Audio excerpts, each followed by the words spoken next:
estamos llegando al fin al centro del catolicismo en el mundo.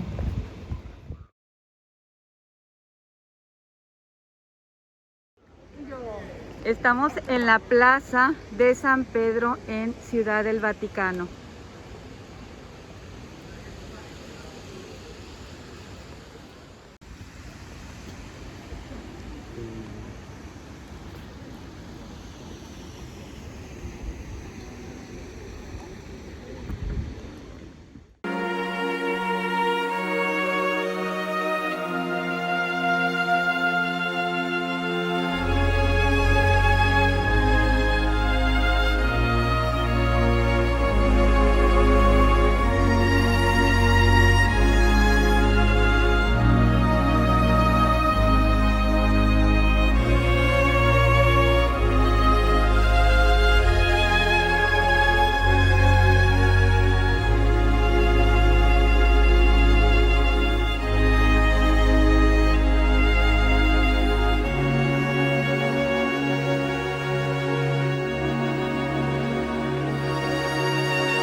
Empezamos a hablar a los peregrinos, le decimos, podríamos empezar con las palabras que Jesús le dijo a Pedro.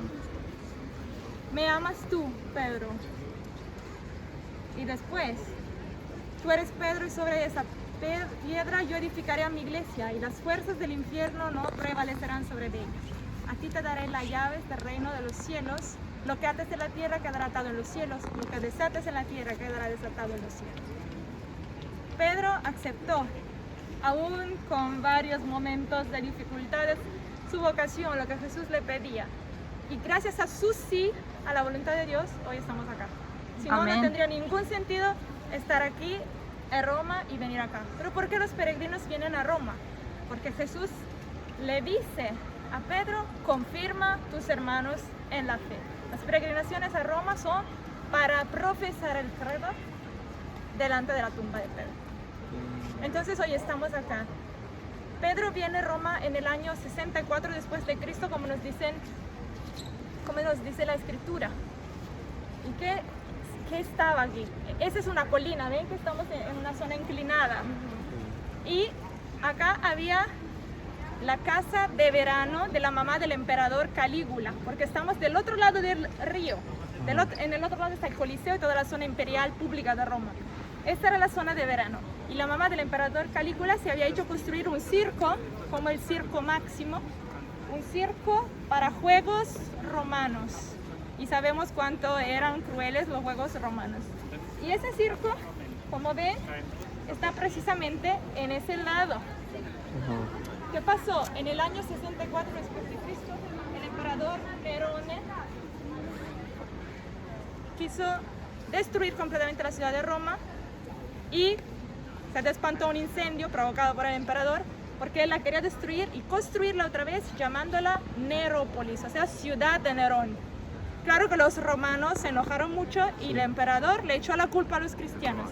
En el año 64 empieza la primera grande persecución contra los romanos, donde mueren Pedro, acá y Pablo a las tres fuentes donde vamos después. Entonces, ¿dónde muere Pedro? En el circo de juegos del emperador, como crucificado con la cabeza hacia abajo, porque él dice no soy digno de morir como a mi maestro. Y ese obelisco que ven en el centro de la plaza, lo ven acá en el mapa, es un testigo ocular de la muerte de Pedro. Y fue llevado acá en el centro de la plaza. ¿Qué pasó? Que después de su muerte, tomaron el cuerpo de Pedro y lo pusieron acá. Esta zona amarilla era un cementerio pagano. Los primeros cristianos en tiempo de persecución agarran el cuerpo de Pedro y lo ponen en una tumba muy humilde, lo entierran ahí. ¿Qué pasa? Hay que esperar el año 313 después de Cristo, el gran emperador Constantino. El año precedente, 312, tenía que hacer una batalla contra los pueblos del norte de Europa que bajaban. Y la verdad que él no tenía ninguna posibilidad de vencer al sacerdote por los romanos, podía hacer esto, que es un hecho sacrílego, ¿no? Porque está enterrando, pero él dice, no, no importa, eso es más importante. Y entonces así él construyó esa basílica. Entramos y no sé. Esta es la tumba de Pedro. Le pusieron solo como un pequeño techo y nada, eso era lo que ellos podían hacer. Después con el tiempo empezaron a construir un pequeño templito. Eso es lo que encontró Constantino. Y luego empezaron a construir la basílica. Y esa es la antigua Basílica de San Pedro. Esa es como se veía cuando la construyeron. Y esta es la basílica que conocía Santa Catalina de Siena. No, no es esta. Es esta acá. ¿Qué pasa? Que luego, por varias razones, se tuvo que restaurar la basílica y el Papa Julio II la destruyó completamente para construirle otra. Y encargó los artistas más buenos del tiempo para cooperar a la realización de la iglesia más grande del mundo, porque el primato es de Pedro y ninguna otra iglesia puede ser más grande que esta. Y lo más importante es la plaza, realizada por Juan Lorenzo Bernini. Y yo le hago ver su dibujo y luego vemos lo que vamos a entender. Oh, wow. Este es el draft. La cúpula es la cabeza de Cristo. Cristo, jefe de la iglesia, y nosotros, miembros. Si ven arriba de las columnas están los santos. Están los santos, miren. La iglesia que acoge y que se muestra como testimonio del amor de Cristo. Y cuando le dijeron a Juan Lorenzo Bernini, ¿por qué le hiciste así? Y él dice, porque la iglesia es una madre. Acoge a sus hijos, lo llama a la conversión y siempre lo presenta a Jesús. Y está. Esos son todos los obispos que estaban favorables a que se proclamara el dogma de María Asunta al cielo. El atrio, esta zona de pasaje, de veras significa que hay que dejar las cosas de todos los días afuera. Aquí estamos por entrar en la casa de Dios, o sea, prepárense. Ese es el lugar donde yo me preparo a entrar en la casa de Dios. Esa quedó. Puerta original de la antigua basílica. Estamos en la entrada. Como puedes ver, allá arriba a la derecha, la Virgen Santísima, a su lado Cristo Jesús, Salvador del mundo. En los recuadros centrales San Pablo y San Pedro, los patrones de Roma. Y bajando a la izquierda, la muerte de Pablo en las Tres Fuentes. Y a la derecha, la muerte de Pedro, crucificado con la cabeza hacia el suelo, acá, en el Vaticano. Esto es un mosaico Realizado por Giotto en el año 1300 más o menos, y representa a el barco de la iglesia, Pedro que trata de caminar en las aguas y Jesús que lo ayuda para que no se ahogue. ¿Qué significa? Significa que en las dificultades del tiempo, aún si parezca que la iglesia esté ahogando, no, porque la mano de Pedro está en las manos de Cristo. Amén. Así que eso no puede pasar. Y delante de este mosaico, Santa Catalina de Siena tuvo la visión, tuvo la experiencia mística de sentir en sus espaldas todo el peso de la iglesia. Después de ese momento, ella quedó enferma y después de algunos días murió. Y dice, yo soy hija de la iglesia. E imagínense que este mosaico estaba en la fachada en la antigua basílica. Imagínense cuánta luz con el sol que crecía podía salir de todo. Entramos a la basílica por la puerta de los 7 sacramentos.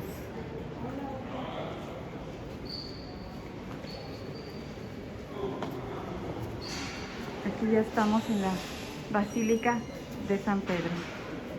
Wow.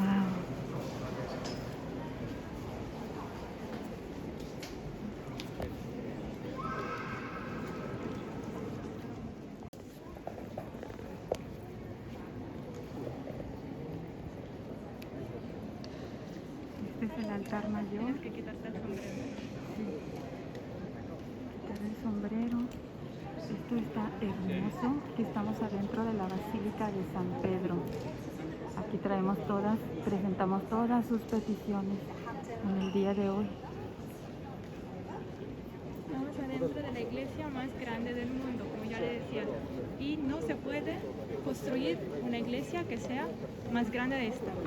Porque el primer de los apóstoles, Pedro, y tiene una razón teológica por la que no se puede construir una basílica más grande de esta.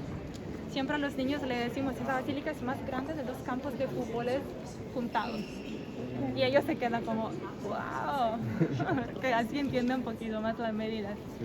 Pero por decir, al entrar acá, el sentido de las medidas se pierde completamente.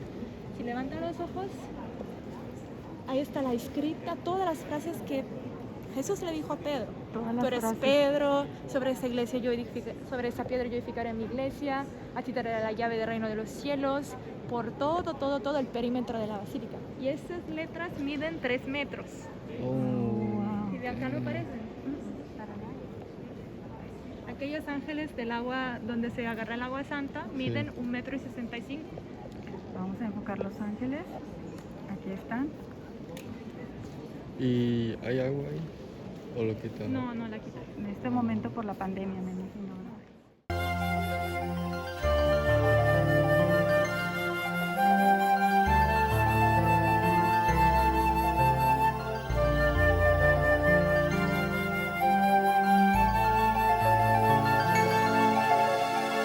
Jubileo. Esta es la puerta santa, que solo se abre en el jubileo. Sí, por dentro. Por dentro. Atrás se ve la puerta del baño.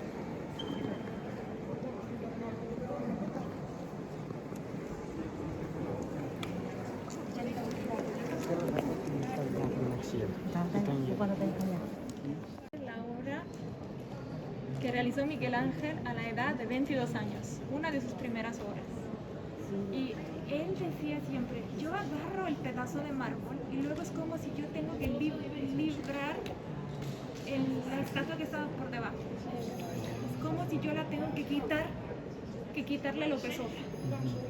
Él así veía un pedazo de mármol y entendía que eso era el pedazo justo para realizar lo que él necesitaba de hacer.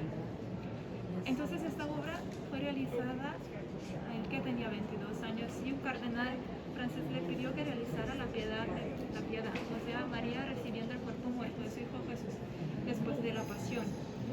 Y vamos a ver los detalles que Miguel Ángel le pone, porque es una de las obras más conocidas y más famosas. Primeramente vemos a Jesús que no tiene un cuerpo destruido por la pasión que él vivió.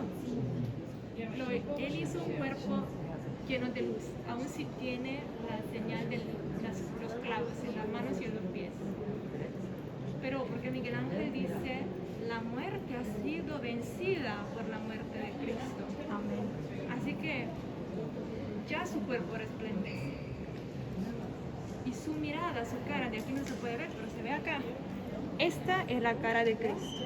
Un sueño tranquilo. ¿Por qué? Porque todo se cumplió. Porque los planes de Dios fueron llevados hasta el fin. Y su mirada, sus ojos, su pequeña sonrisa ya tienen adentro la mañana de la resurrección. Esa esperanza. Y aún su mamá que tiene a su hijo, con la mano derecha lo sostiene, con la mano izquierda lo está ofreciendo. Así murió para todos ustedes. Y miren a la mano de Jesús, la mano que se cae. Sus dedos están divididos por ese estómago. Cuidado, un dedo queda dividido de los otros 3. Dios uno y trino. Uno y trino. Y el pie izquierdo de Jesús, si ponen atención, está arriba de un pedazo de árbol roto, del árbol de la cruz, que es imagen del árbol del pecado original. Por medio del árbol del pecado original se cerraron las puertas del paraíso. Gracias a la victoria de Cristo en el árbol de la cruz, las puertas del paraíso se abrieron otra vez. Y miren a la cara de María. Miguel Ángel fue muy criticado porque le dijeron, ¿por qué estás realizando la madre más joven del hijo? parece que ella tenga como 15 años y no es posible eso.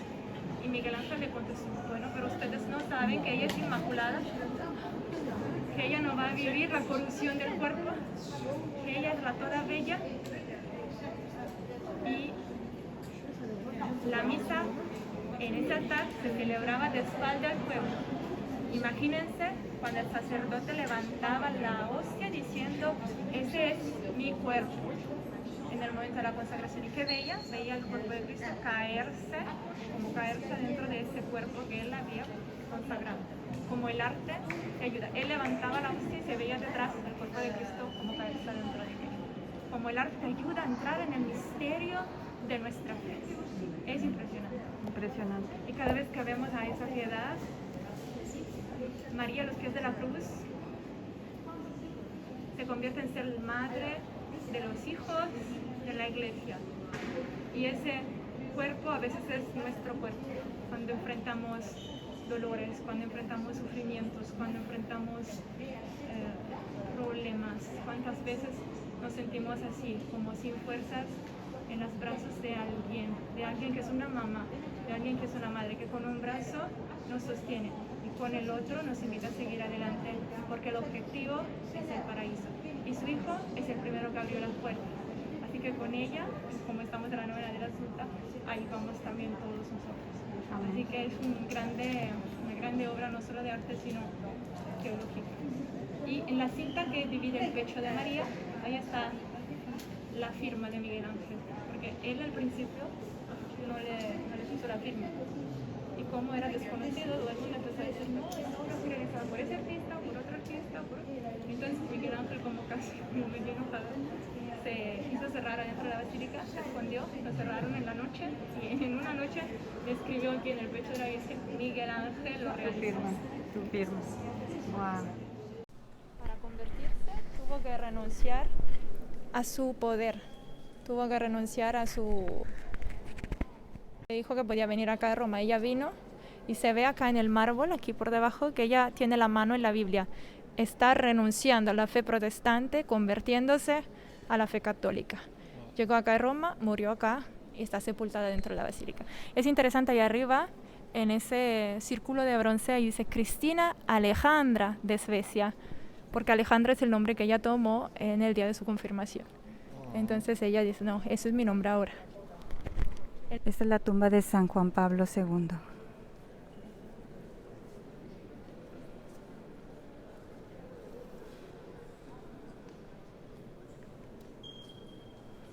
Acá en esta capilla que se llama la capilla de San Sebastián está el Papa San Juan Pablo II y al lado hay el monumento al Papa Pío XII, el Papa que, bueno, era Papa en el tiempo de la Segunda Guerra Mundial, y del otro lado el Papa Pío XI.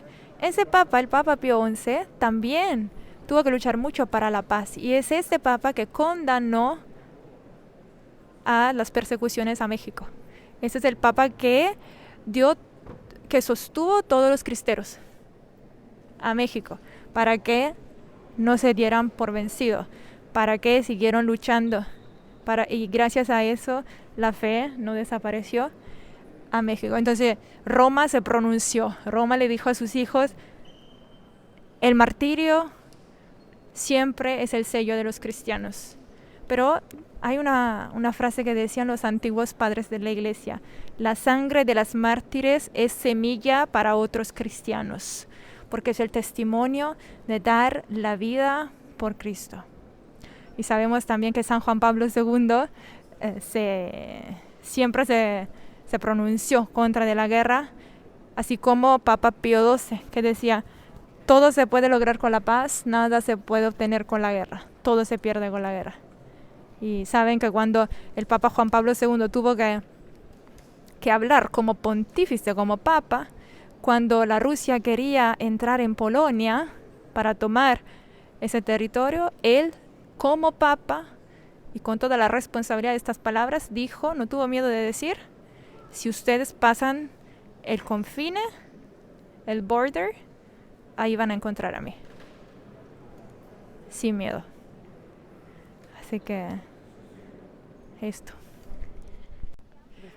el sentido de la parte central de la basílica, tan larga que nos hace caminar mucho antes de llegar a la parte final, tiene un sentido muy especial. Significa el camino del hombre en el tiempo. Cada uno de nosotros tiene su propio tiempo, su propia vida, antes de llegar al paraíso, simbolizado ahí por el Espíritu Santo. Entonces es un camino, caminar en la iglesia, junto a la iglesia, adentro de la iglesia, hacia el paraíso.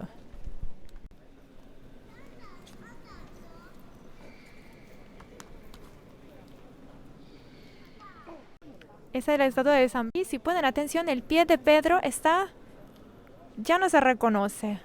¿Por qué? Porque las manos de muchos fieles que en el tiempo pasaban y tocaban al pie de Pedro como para darle honra, ya le cancelaron todos los pies y todo. Y es una tradición de que los peregrinos que vienen a Roma pasen y toquen al pie de Pedro. Pero ya no se puede hacer en ese momento específico. Y vemos a Pedro sentado en la posición de los filósofos. El maestro filósofo, cuando se sentaba y tenía las manos con esos dedos así, significaba el maestro ahora está por enseñar. Entonces silencio. Y en la otra mano vemos las llaves, o sea, la razón por la cual él enseña, porque tiene ese ministerio que Jesús le ha dado. ¿Y esta estatua estaba en dónde, hermana? Estaba a la entrada de la antigua basílica de San Pedro. Por eso todos los peregrinos entraban y le tocaban el pie a Pedro pasando y yo luego entraba en la basílica. ¿Fueron desapareciendo sus Sí, dedos? ya está liso el pie. Estamos listos. Ok, estamos precisamente frente del altar de la confesión, o sea, de la proclamación del credo, de la proclamación de mi fe. Ya le comentaba antes que los peregrinos vienen y venían haciendo estos viajes larguísimos para llegar acá en Roma, profesar su fe, recibir los sacramentos y tomar la indulgencia plenaria, la remisión total de culpa y pena. ¿Y por qué es tan importante? Porque ya hemos dicho que la tumba de Pedro está debajo del altar. Entonces, ¿cuál es el sentido de toda esa estructura en bronce que vemos frente de nosotros? ¿Y cuál es el sentido aún más arriba de la cúpula? El sentido es solo uno. Si nos imaginamos la cúpula, por fuera está la cruz encima de la cúpula y ahora entramos y encontramos la cruz arriba de esta estructura en bronce y bajamos, encontramos la cruz arriba del altar y la tumba de Pedro. 130 metros y se encuentra la tumba de Pedro. Exactamente ahí, la tumba de Pedro. Exactamente ahí. ¿Cuál es el sentido? Es decir, Pedro está aquí. ¿Por qué? Porque en los años del Papa Pío XII, más o menos 1960, empezaron a decir los científicos que era una mentira lo que la iglesia decía, que la tumba de Pedro no estaba debajo del altar de San Pedro. Entonces el Papa le respondió, ¿sabes qué? Yo no tengo miedo de lo que la iglesia siempre ha enseñado e enseña. ¿Quieren averiguar? Averigüen. Empezaron los excavos y no encontraban la tumba de Pedro. No la encontraban. Al final fue una mujer que la encontró, porque los primeros cristianos tenían miedo que alguien se podía robar los restos de Pedro. Entonces, en el templito que hemos visto antes, agarraron los restos de Pedro y lo pusieron al lado de ese mismo templito.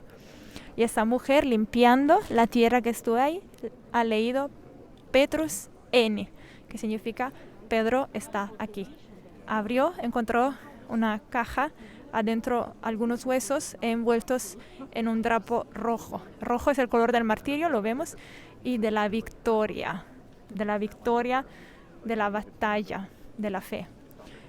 Esos huesos fueron examinados y coinciden con huesos de un hombre que ha vivido en ese tiempo, que tenía mucho contacto con el agua, sabemos que él era un pescador, y que murió de una muerte cruel. Eso es lo que la ciencia nos puede decir. Juntado con la fe, podemos decir que sí, Pedro está aquí. Y esta estructura, ¿cuál es el sentido? Vengan, ponémonos para acá. Así que ella no nos habla por los oídos. Sí.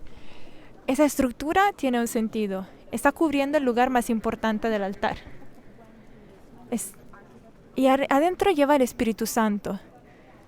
¿Por qué? Por decir que todo lo que pasa ahí es por obra del Espíritu Santo. La consagración es por obra del Espíritu Santo. Siempre acordámonos que esa basílica fue reconstruida en los tiempos en los que la iglesia combatía los protestantes, Lutero. Entonces todo es una respuesta a afirmar nuestra fe, que ahí sí está Cristo en el Santísimo Sacramento. Y vemos esas columnas tórtiles, se llaman, o sea que dan vueltas hacia el cielo, y nos acordamos al Salmo, ¿no? Como incenso suba a ti mi oración. La oración de la iglesia que suba al cielo y el Espíritu Santo que baja para la consagración, para que el cuerpo de Cristo se quede entre nosotros. Y más estas 4 columnas que se llaman 4 pilares, que son los pilares que tienen todo el peso de la cúpula, toman el nombre de los santos que están ahí. Santa Verónica, y ahí arriba está la reliquia de del velo de la Verónica. Ahí está la reliquia. Sí, la estatua, y arriba, donde está este balcón, está una pequeña capillita, ahí está la reliquia del velo de la Verónica. Ahí está la reliquia. Del velo de la Verónica. Y acá, San Andrés. Y arriba estaba la reliquia de la cabeza de Andrés, que fue regalada por el Papa Pablo VI a la iglesia de Grecia, donde él murió. Del otro lado está el soldado romano que traspasó el costado de Cristo, y arriba está la reliquia de la lanza que traspasó el costado de Jesús. Sangre y agua. Sí. Y el último es Santa Elena. Y arriba está la reliquia de la cruz de Jesús, llevada a Roma por Santa Elena. Y yo le dije antes que todas esas palabras son las palabras que Jesús le dijo a Pedro, con una única excepción. Las palabras que están acá en estos 4 pilares, que están escritas en latín. Ahí dice, en dorado. sí, Inc una fides, mundo refulget, Inc sacerdote, unitas exortur. Significa, desde aquí, una única fe surge y un único sacerdocio resplandece en el mundo. Desde acá, donde está el Papa, una única fe. Porque ustedes saben que todos los sacerdotes que están ordenados por un obispo, que fue ordenado por otro sacerdote, por otro obispo, y cada uno puede saber quién es el apóstol, regresando, quién es el apóstol que transmitió el ministerio episcopal. Por eso, una única fe, un único sacerdocio, el que está en comunión con la Iglesia de Roma, porque solo ese sacerdocio tiene los 3 blancos amores: la Eucaristía, la Inmaculada y el Papa.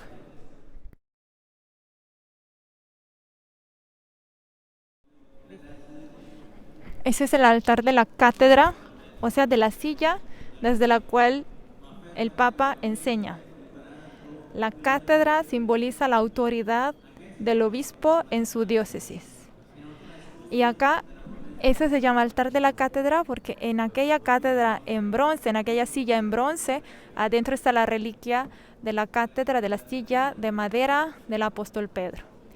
Y si ponemos atención, ahí hay 4 obispos que de alguna forma están conectados, unidos a esa silla, a esa cátedra, que son los padres de la iglesia: San Juan Crisóstomo, San Atanasio, San Agustín y San Ambrosio.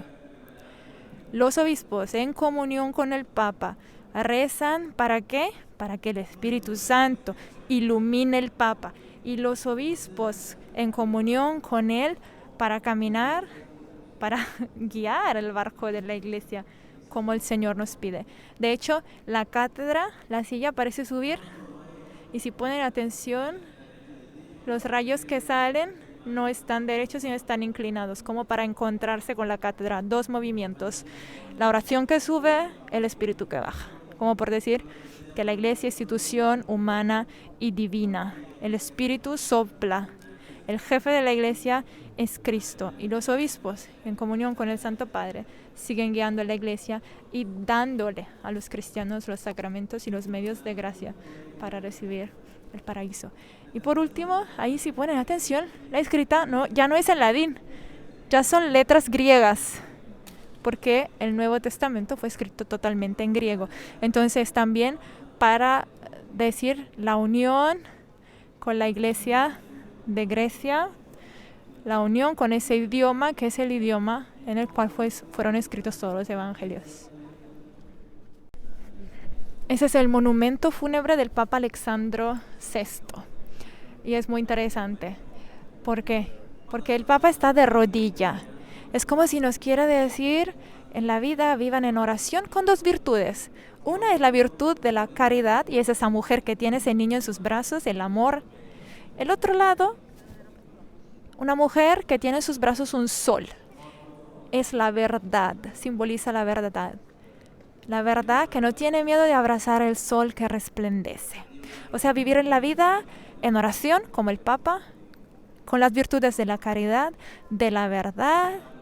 Y si ponemos atención, en el centro está un esqueleto que se está cubriendo la cabeza y que nos muestra el tiempo que pasa. Como por decir, el tiempo pasa y se cubre la cabeza. ¿Por qué? Porque nadie conoce el tiempo y la hora en el cual Jesús nos va a llamar para regresar a la casa del Padre. Entonces nos acuerda de que nuestro tiempo es importante y que siempre hay que escoger cómo vivir a nuestra vida.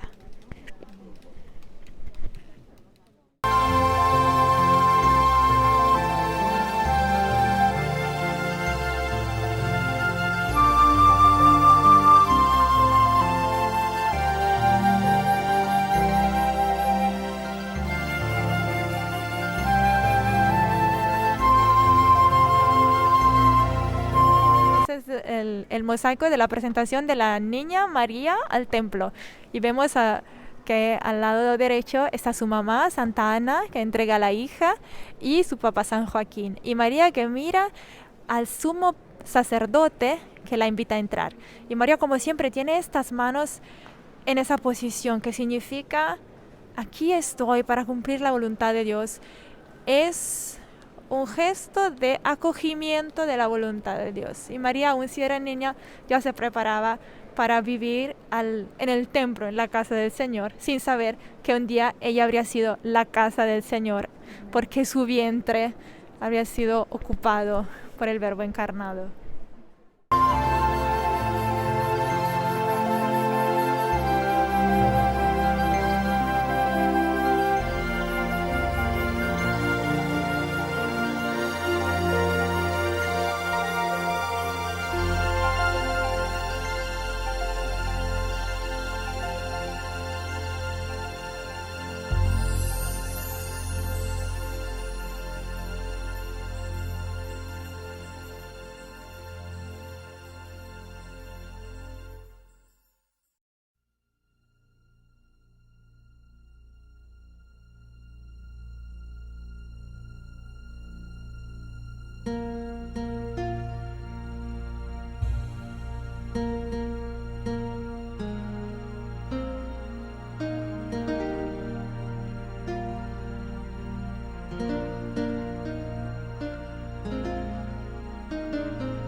Esta es la casa de las hermanas de la Divina Revelación, y por ahí está Sor Benedetta y vienen los papás de Sor Angélica y todos preparándonos porque nos vamos a la gruta, a la vigilia de la Virgen de la Asunción.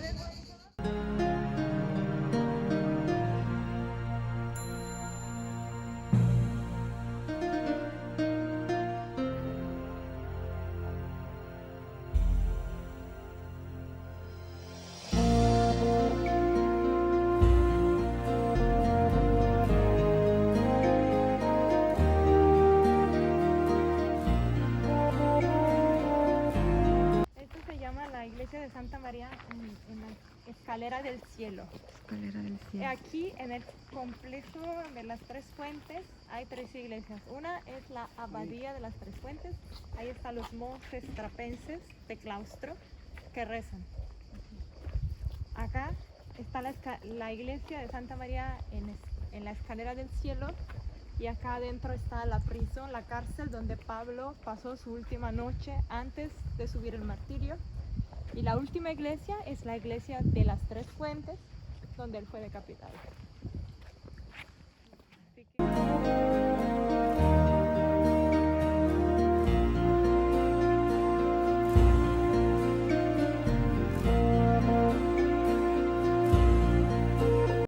necesita rezar. Le dice a los hijos, yo siento que quiero ir a rezar.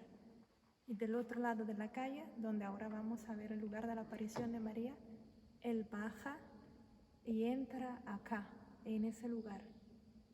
El sagrario estaba en el centro, se pone de rodillas donde ahora están ustedes y le dice a los hijos, miren hijos, yo siempre les he dicho que aquí no está Jesús. Y ahora les digo, aquí está Jesús. Y la niña sabía el Ave María. Él dice, yo quiero rezar, es que ya ni me acuerdo cómo se puede rezar, porque él era un pastor protestante, había matado muchísimos sacerdotes, estaba contra de la iglesia. Y la niña le dice, bueno papá, es que yo el Ave María me la sé. Dice, ¿por qué te la sabes? Que yo siempre no quería que tú te ibas al catecismo, porque yo tenía vergüenza, porque todos mis amigos iban y yo no. Entonces yo fui. Dice, pues ándale, empieza. Y la niña empieza, Dios te salve María, y los otros, Dios te salve María, llena eres de gracia, llena eres de gracia. Así como la Virgen siempre lleva a su hijo. Se atreve a matarlo porque él dijo, no, el último juez que me puede juzgar es mi emperador. Entonces no lo pueden matar en tierra extranjera. Tienen que ponerlo en la cárcel, en cadenas, y aún en cadenas él sigue evangelizando todos los que encuentra. Y lo llevan acá en Roma, en una iglesia chiquitita, en el barrio de los judíos, en una iglesia que se llama San Pablo a la Regla, y la Regla era la pequeña cadena que tenía él. Y después lo condenan a muerte. Pero es un ciudadano romano, no puede morir como Pedro. La muerte de Jesús, la muerte de Pedro, es la muerte de los malditos. O sea, es la muerte peor que el emperador romano podía dar. Pablo es ciudadano romano y como ciudadano romano no puede morir de esa manera, pero le cortan la cabeza. Entonces, en este lugar había una cárcel romana y el lugar de las ejecuciones. Y entonces ahora vamos a ver su cárcel, donde él vivió su última noche, y luego caminamos en el camino que él mismo hizo antes de recibir el golpe final. Escalera del cielo, porque en ese lugar San Bernardo tuvo una visión. Si ponen atención ahí, San Bernardo está celebrando la Santa Misa, y mientras de que él celebra la Santa Misa y dice, ese es el cuerpo de Cristo, a la izquierda se ve esta escalera. Él puede ver lo que pasa con la oferta de la Santa Misa. Las almas del purgatorio suben al cielo, y al cielo ahí a acogerlos está la Virgen María con el color blanco y azul. Entonces esta es una visión que él tuvo, el poder de la Santa Misa de intercesión para las almas que todavía están purificándose en el purgatorio.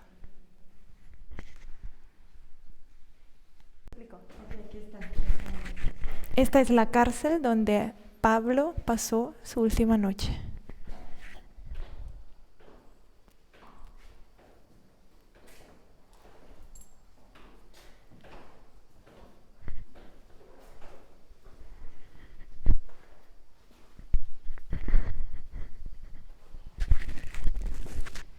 que a veces pensamos a los sentimientos que podía tener Pablo después de haber viajado muchísimo, después de haber anunciado a Cristo en todos los lugares, llegar acá sabiendo que ya faltaban pocas horas para terminar su vida.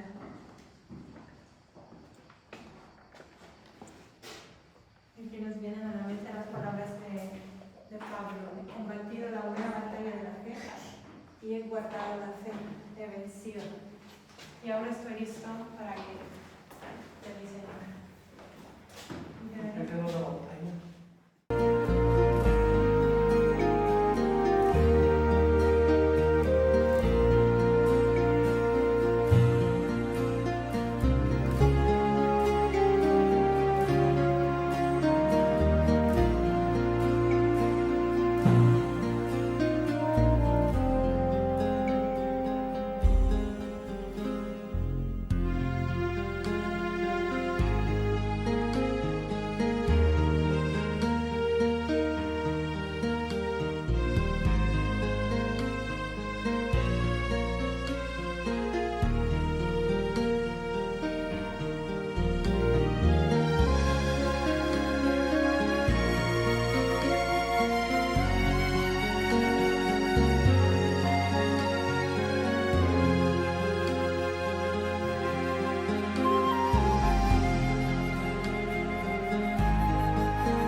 En una inclinación, no es plano, no es llano.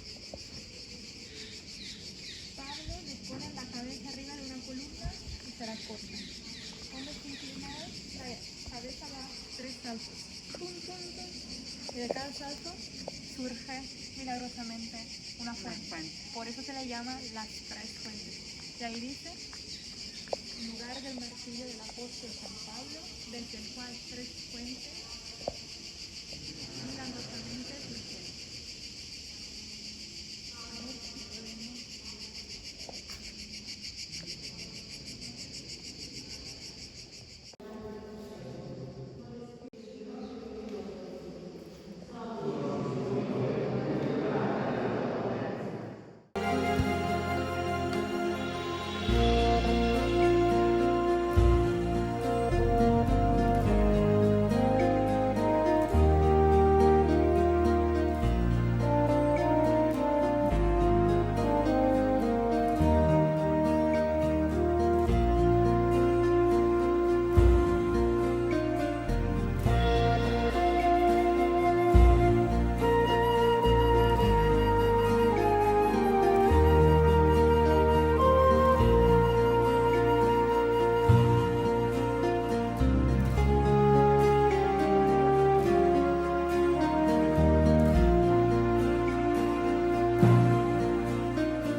la Virgen María con todo su esplendor. A un papá y a sus hijos se presentó. Soy la Virgen de la revelación.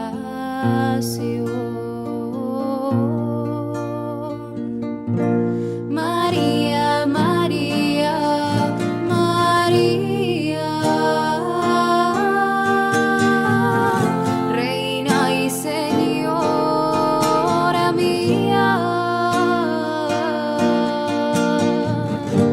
María, María, María,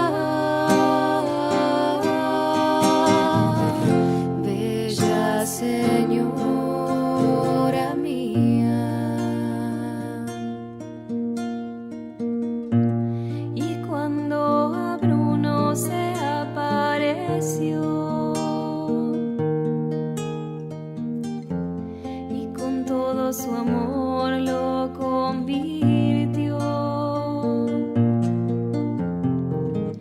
Todo el corazón con ella está.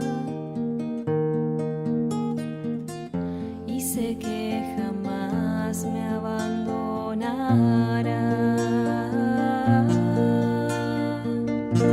María, María, María, Reina y Señora mía. María, María, María,